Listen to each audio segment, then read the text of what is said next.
we'll go from there. When it comes to what else to discuss, I've just started live streaming. I'll go over with Peter some things about the book again as soon as possible. I'll be pretty much incommunicado the next several days. I'll have to look at my calendar again and see when exactly that starts. It's basically tomorrow. So I'll be in total blackout mode until probably Sunday when I'm back. So just a forewarning there. Other than that, live stream, everybody let us know. It says we've got an excellent connection. Everybody let us know if you can hear us. Do pitch into the chat room. So we are streaming live.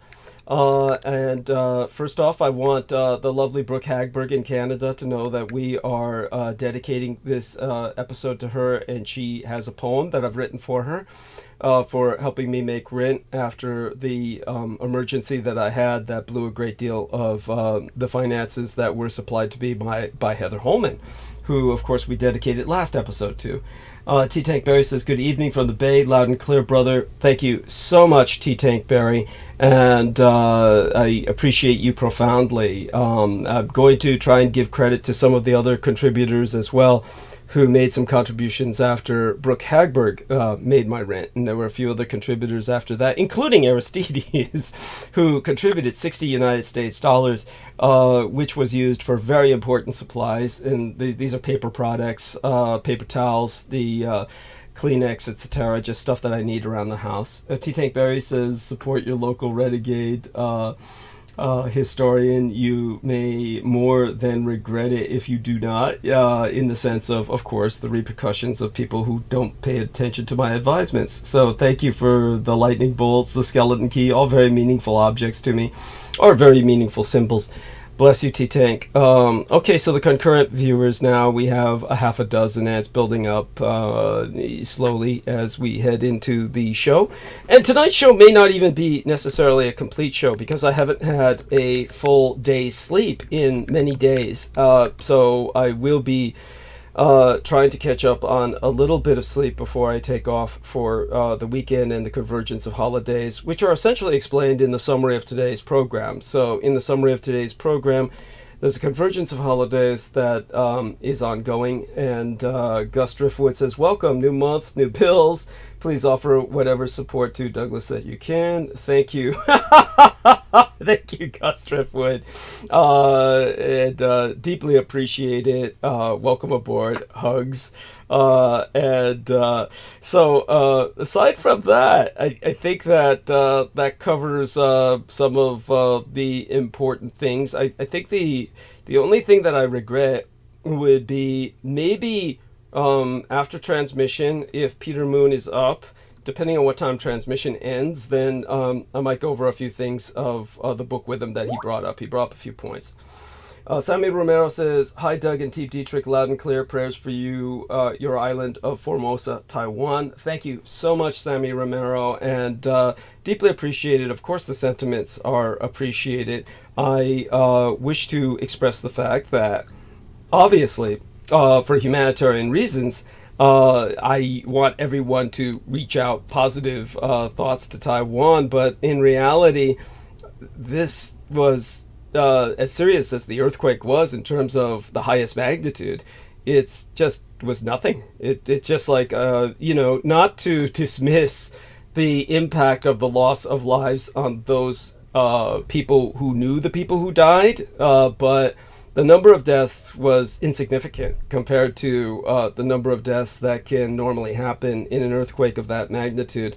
And as I said, it was you had a number of people trapped in buildings, but I'm confident the overwhelming majority of them are going to be rescued if they haven't been already.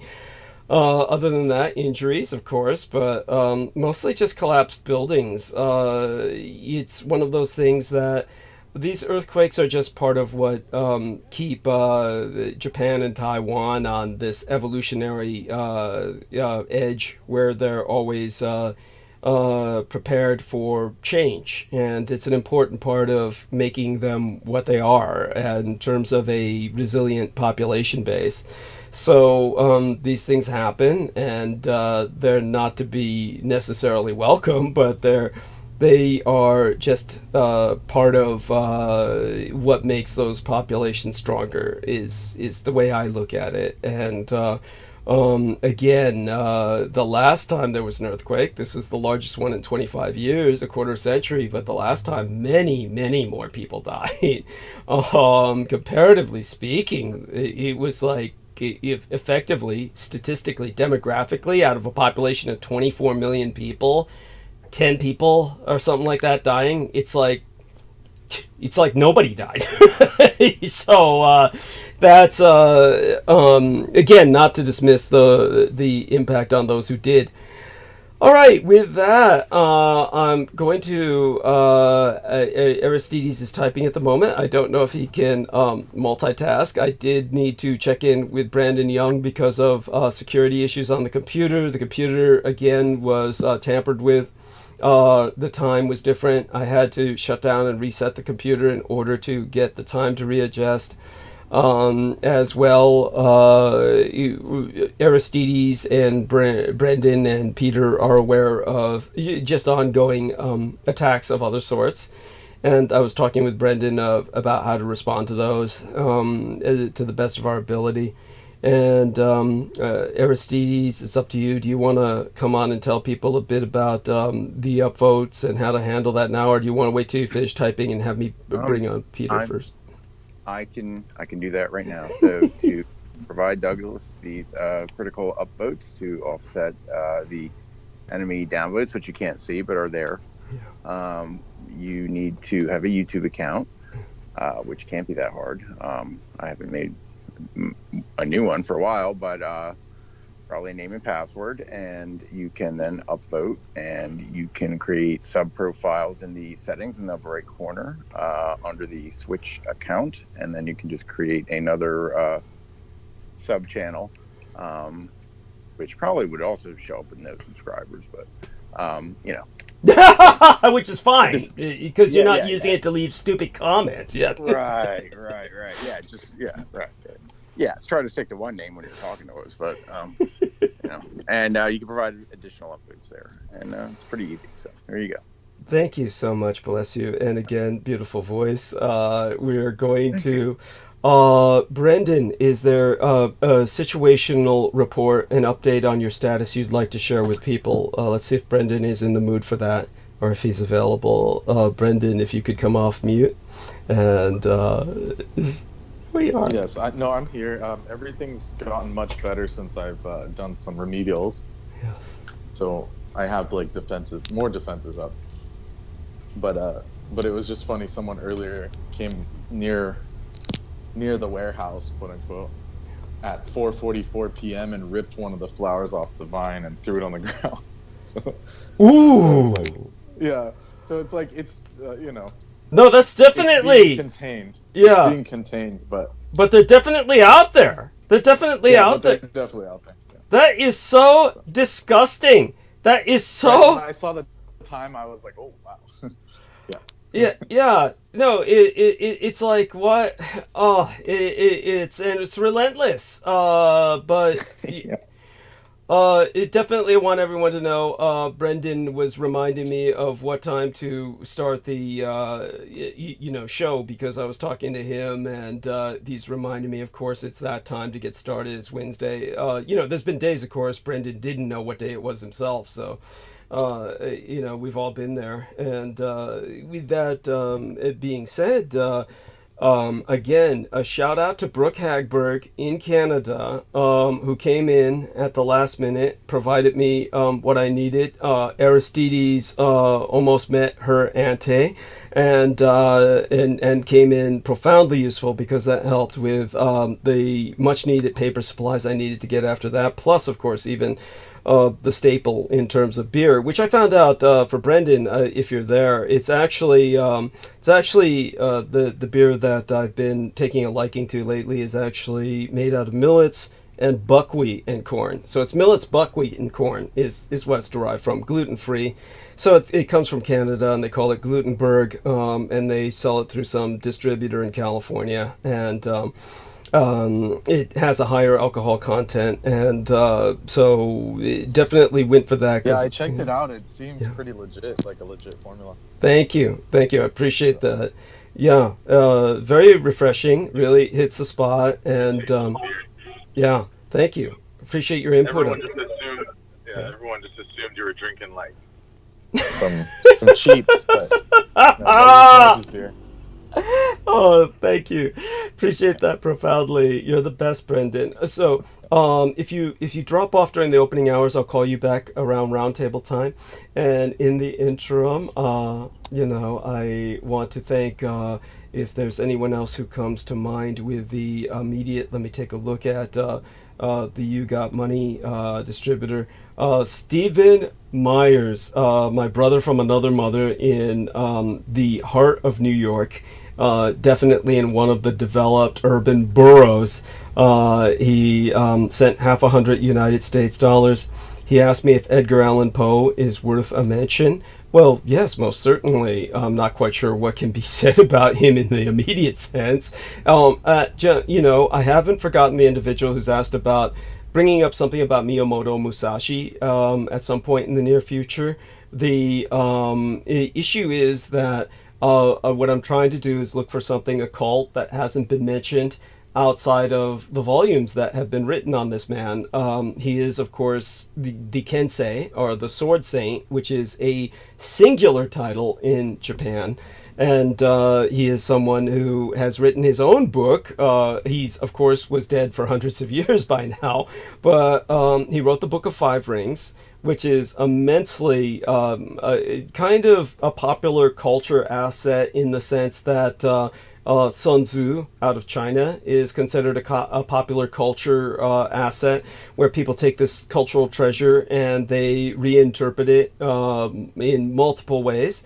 So there's countless reiterations of his work, and he's so well known with movies about him, even more so than China's Sun Tzu, that it's a challenge to find anything to say anything about him that has not already been said, or is not available elsewhere, where people can simply look up his name and find all kinds of things to investigate.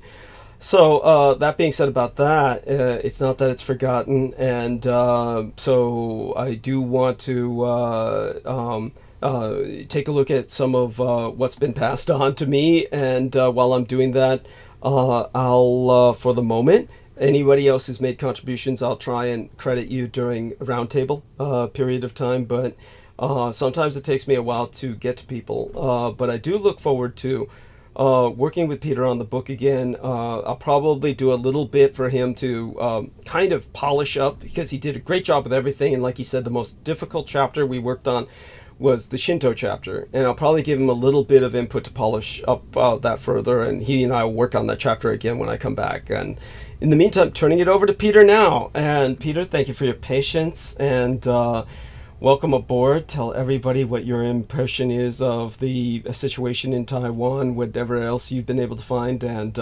certainly take it from there wherever you want to take it. Okay, I have no information whatsoever on Taiwan other than there was a huge earthquake. Yeah. So I don't, it happened while we were talking. Yes. But I in fact, I did watch quite a bit of news while I was doing stuff, and I wasn't really kind of paying too much attention to the news, but I didn't see one mention of Taiwan. There was mention of Biden's, a little bit of Trump, what else was going on? Yeah, it was United States. Oh, Israel. Mm-hmm. There was a food installation. The food helpers of this famous chef, I think he's Spanish, they bombed. He said that his people for the food aid were targeted. Yes. And the convoy. Go on. I think it was more than a convoy, but he was just completely outraged. But he wasn't the only one that was outraged. CNN was giving him a full platform, and the Prime Minister of Australia was outraged, and even Benjamin Netanyahu apologized and said that it was an accident. Now, nobody believes it was an accident. And it's like, it's hard to predict this stuff. It's like we are in the full throes of an eclipse right now. The eclipse doesn't occur until Monday. And if you're in Buffalo or Niagara Falls, you can see the full eclipse. We'll get about 85% in Long Island. So, and it doesn't have to be the exact moment of the eclipse. It can be days, weeks, or even months surrounding an eclipse. But I think the biggest apprehension, even Biden expressed dismay over this. I mean, you know, he was against what Israel's doing. As far as I know, he's still supplying them with the munitions to kill people. Of course. Of course. Yeah. His protestations are meaningless. They're actually offensive at this point. Well, they're very politically driven, according to the pundits, but it's also, he has to placate the anti-Israel people because more people in his party are anti-Israel than pro-Israel. The Republicans seem to be much more pro-Israel. Yes. But, and many of the Israeli citizens are anti-Netanyahu and anti the war because it's anti-human. Many of them have human sympathies, probably most of them. I would like to think so. Of course, what I'll bring up later is that, unfortunately, that's not the case. Is as awful as Netanyahu is, and he's one of the worst people that ever existed in the recorded history of humanity, he truly does represent the majority of Israeli people. He makes a convenient scapegoat, but if he's taken down politically or otherwise, which, as I was bringing up before, the potential is definitely there, it's not going to change anything because the Israeli people are in the majority, despite the protestations which do stand out, the protests that do stand out, as many people as are hitting the streets and protesting. They're not protesting anything about Palestinian rights. They're protesting about getting the Israeli hostages back. But the majority of Israelis are truly mass murderous, genocidal lunatics. They truly want to exterminate the Palestinian population because all the polls have been out and they all come back with an overwhelming majority of response that the Israelis are 100% behind Netanyahu's policies. They just don't like him. But they want the war to be carried on until every Palestinian is dead. That's the result of the polls. So I'll go into that later. But that's what we're dealing with. We're dealing with a genocidal public in Israel. Who conducted these polls? It's I'll go into it later because I don't have them directly in front of me. But this is like the responses. I wouldn't say it if I didn't have the backing. The point is I'm just not looking at the sourcing polls right now. But I've looked over them before, and I'll look at them again when I get into the monologue. I'll happily try and drag them up now and see what I can say most immediately. But in terms of what I'm saying, it's certainly true. I know that people want to see humanity in the Israeli people because it gives everyone a sense of hope that there'll be an end to this madness. But it's not there. The Israeli people want to kill every single Palestinian, and so understand it's not Netanyahu that's a problem, as problematic as he is. And yes, get rid of him by all means. But then get rid of Israeli society as it stands, because the support for his destructive policies in Gaza and beyond, it's 100%. Let's just put it this way: when the United States Senate Majority Leader Chuck Schumer, who was one of the staunchest pro-Israel lawmakers in the United States, certainly the highest-ranking Jewish official in Washington, effectively called for Netanyahu's ouster on the Senate floor in mid-March.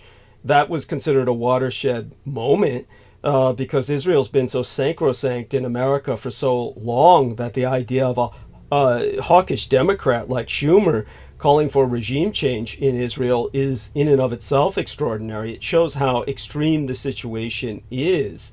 But the Senate leader's stance is mainstream among Israelis. The consensus, even within his own party, that elections should be held early is not, that's inarguable. It's just conventional wisdom in Israel that Netanyahu's dragging out the war for his own political survival, since he knows the moment it comes to a halt that the Israelis will focus even more resolutely on investigating the failures of October 7th, pushing for early elections to vote him out of office. But none of the Israelis want a ceasefire. So the focus on Netanyahu is just a convenient distraction from the fact that the Palestinian genocide is not Netanyahu's Holocaust, it's Israel's Holocaust. It's the problem is not Netanyahu, it's the Israeli electorate. So blaming Netanyahu, who refuses to leave Israeli political life, despite being on trial for corruption and presiding over the country during the worst catastrophe in its history, has eclipsed the fact that when it comes to Israeli policies on Gaza in particular, and the Palestinians in general, all the Israelis are broadly aligned with Netanyahu by a large margin. Roll this back to the beginning of the war in Hamas, when the protesters, or the people that were attacked, were the people attending the concert. Yeah, these were the peaceniks. These were the people who Netanyahu's kind, the reactionaries, considered race traitors.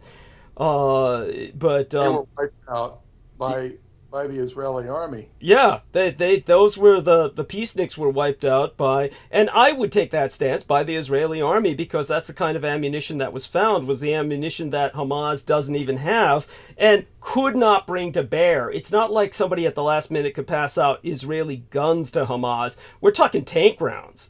So Hamas did not roll in with tanks.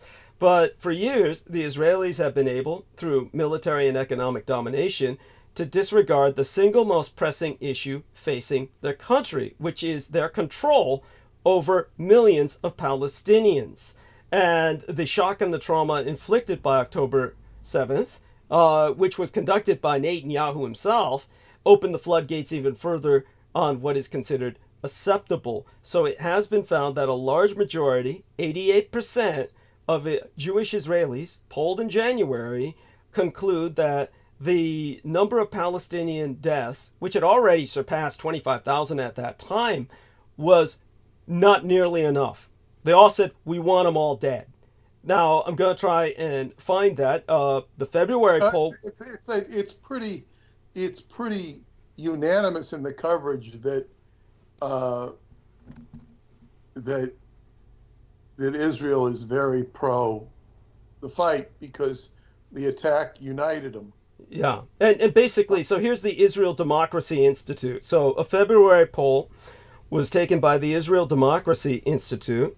Over 2/3 of Jewish respondents, 63% said they oppose the proposal for Israel to agree in principle to the establishment of any independent, demilitarized Palestinian state. They all conclude the Palestinians must be annihilated, exterminated, wiped off the face of the earth. So you don't need a poll to discover that support for a two-state solution, much less Palestinian basic rights of freedom and self-determination, have never existed among Jewish Israelis.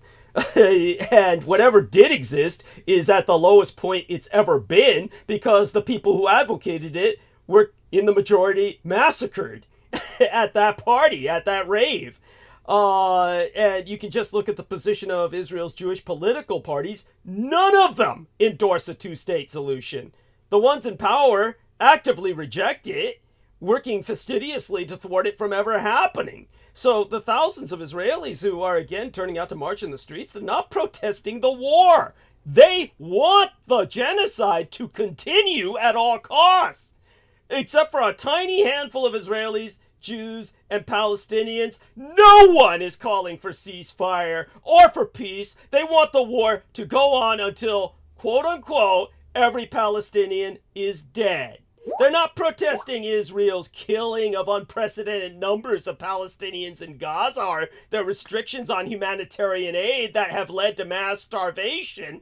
In fact, the right-wing Israelis go even further by actively blocking aid from entering the Strip. This is why the convoy bringing food from the International Kitchen was targeted. They're certainly not invoking the need to end military occupation, which is in its 57th fucking year. They're all protesting Netanyahu's refusal to step down and what they see as his reluctance to seal a hostage deal. All they're saying is, we are not our government, but they certainly are its policies. When they say, we're not our government, that might echo the distinction that Democrats are making between Netanyahu's government and its people, but the distinction is completely misleading. Putting all the blame on the prime minister, it misses the point. It disregards the fact that the Israelis as a body politic have, in the overwhelming majority, advanced, enabled, come to terms with their country's system of military occupation, dehumanization of Palestinians, and ultimately their extermination. And that's true of all the other members of the war cabinet who are depicted quite falsely as counterweights or alternatives to the prime minister. It was not Netanyahu, but his defense minister, Yoav Gallant, who called for a total siege of Gaza after October 7th. No electricity, no fuel, no food. Everything will be closed until everyone is dead. It wasn't Netanyahu, but the supposedly centrist president, Isaac Herzog, who implied that every resident of Gaza is a legitimate target when he declared at the outset of the war that there's an entire nation out there that is responsible. This rhetoric about civilians not aware, not involved in the October 7th onslaught is absolutely not true. That's was his words, that every one of them is involved. So all this incendiary and genocidal language by all the Israeli politicians and figures, they're all well documented in South Africa's case at the International Court of Justice late last year. So they concluded that every political party in power in Israel wants total extermination. So if we focus on Netanyahu, we're ignoring the rightward drift of the entire Israeli body politic, which has normalized racism and nationalism, especially evident in their mainstream media's coverage of the war. The Israeli news never shows suffering in Gaza, never platforms Palestinians.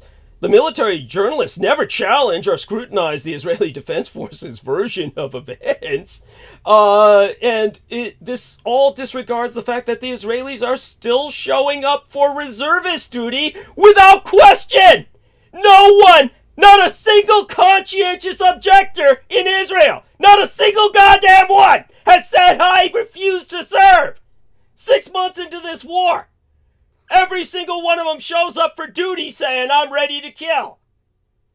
So despite all the number of soldiers killed on October 7th, which was about 600, maybe 3,000 wounded, not including much higher numbers suffering from post-traumatic stress, the mothers of soldiers, not a single goddamn mother has protested this fucking war.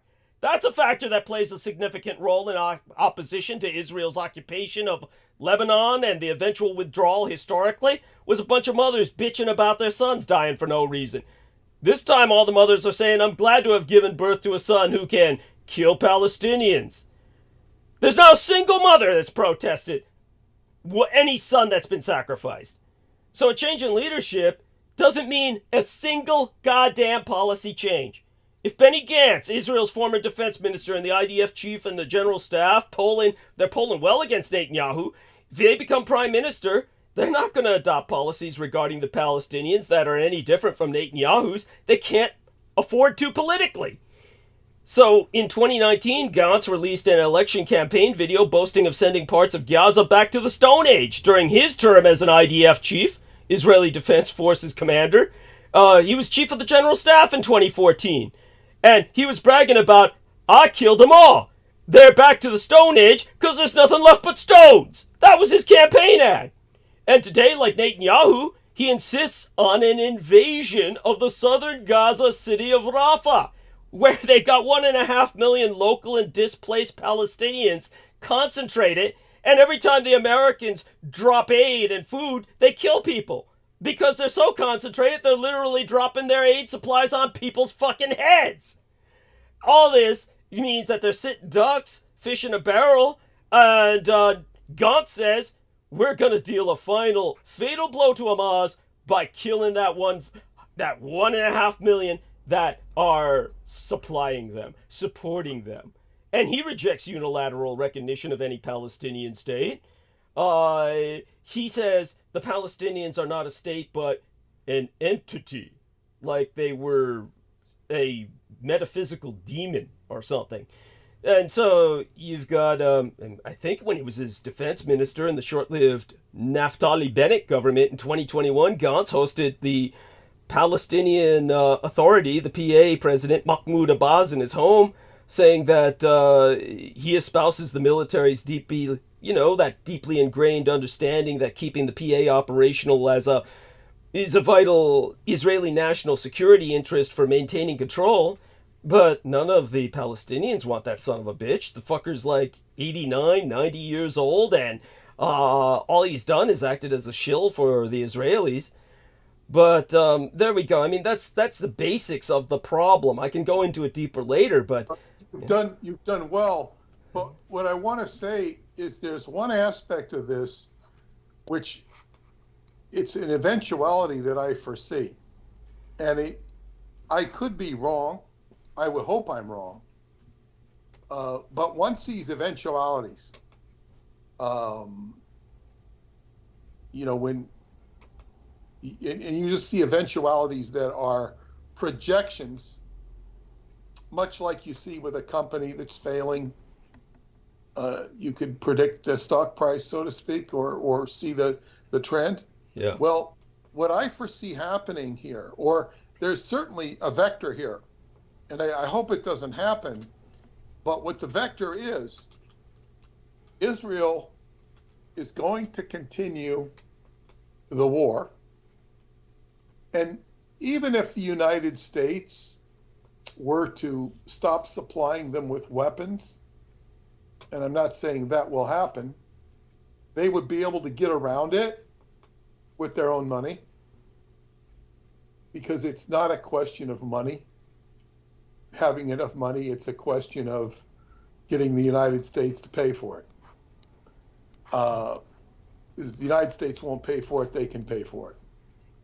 But they will continue, and they will use the rhetoric as they're doing now, like saying, oh, we're sorry, this is an accident. But in the end, who cares? If it's an accident, who cares? A lot of people care, but what gets done about it? Nothing to very little. And they will continue to decimate this population. And decimate means to take 1/10 at a time. They used to kill Roman soldiers, 10% of the Roman soldiers, if they were afraid to fight. If you're not fighting, if you guys aren't fighting good, we're going to draw lots, and 90% is going to kill the other 10% of you. Yeah. This is what the word decimation comes from, to motivate them to fight. Now, they will just keep taking out Palestinians until pretty soon there's no more Palestinians to complain about. And then Gaza will be resettled, rebuilt, and it'll be a Jewish settlement. And nobody will say or do anything, except there will be people who hate Israel. The only way is if somebody stands up and does something, at least in terms of munitions. That's not necessarily the only way this will happen. But they'll just sit there and say, well, look what we did. Too bad. It's sort of Putin-esque, except Putin runs a country. Israel has tremendous influence in the United States.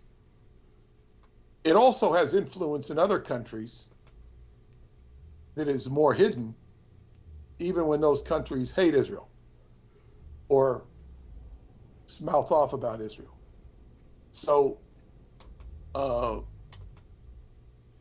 Iran has a lot of Jewish interests in it. It's got a lot of British interests in it.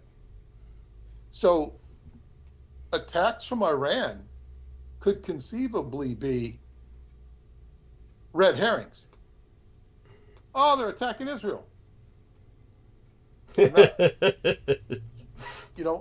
Douglas has already delineated what's gone on with Hamas and how they didn't, have any security. Security didn't notice that Hamas was attacking. It's like as if they had encouraged it. Yes. And allowed it to happen.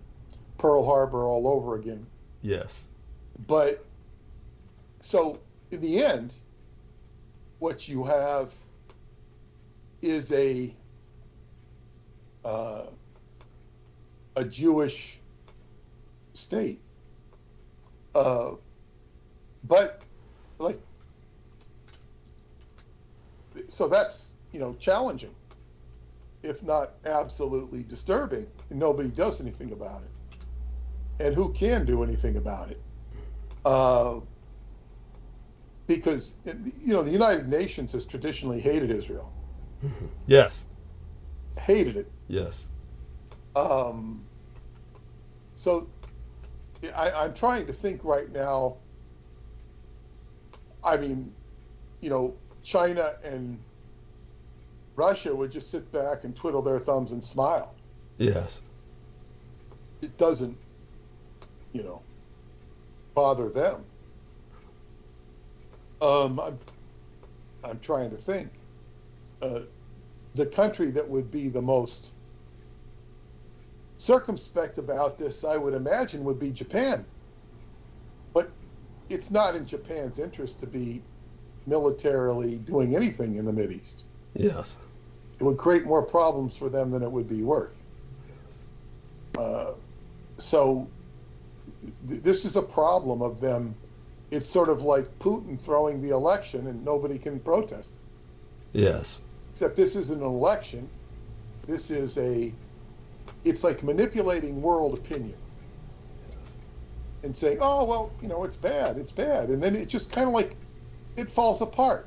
It's like, what is Trump is known for is denying things that didn't happen, and you just stick to it. Trump's not the only one to do it. George Bush would do it. You just get up and act defiant and employ cognitive dissonance. So this is the big challenge that this vector of war is headed in. And it won't be much of a war.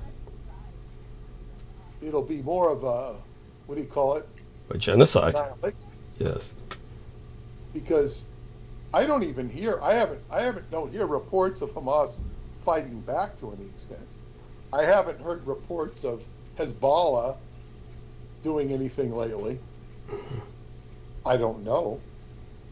But when those things happen, it only tends to make the United States want to give more money. Yes. So there will be some gyrations with this eclipse. Venus is passed out of Pisces. Venus is now in Aries in the sign of war. This is not good. Venus is a peacemaker. And it's not good. When Venus moves into Taurus, which it moves pretty fast, it's a better chance depending on what other aspects are going, because Taurus is Venus's home sign. So, wow, it's not a good time to be in the Mideast. So thank you for your. That's what I have to say about that. Yes.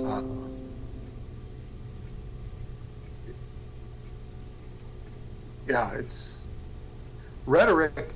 There's a point when rhetoric just becomes rhetoric, and this is what you have. You have the left being outraged, but does the outrage turn into anything?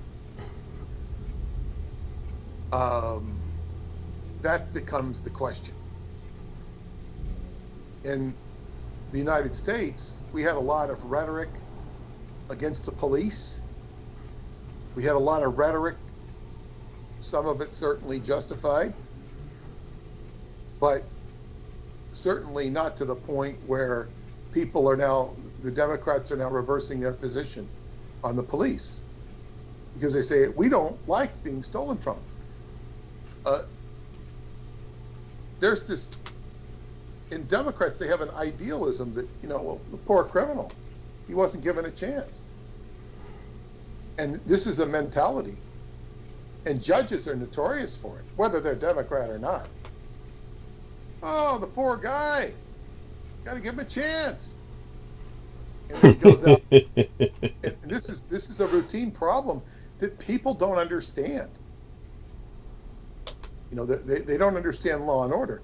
And people who are involved in law and order understand it very well. The problem with those people, they can become polarized into a endless games condition of playing cops and robbers. It's just a very unhealthy aspect of life, criminality. So, but the point is that rhetoric changed the mood. As I say, the majority of people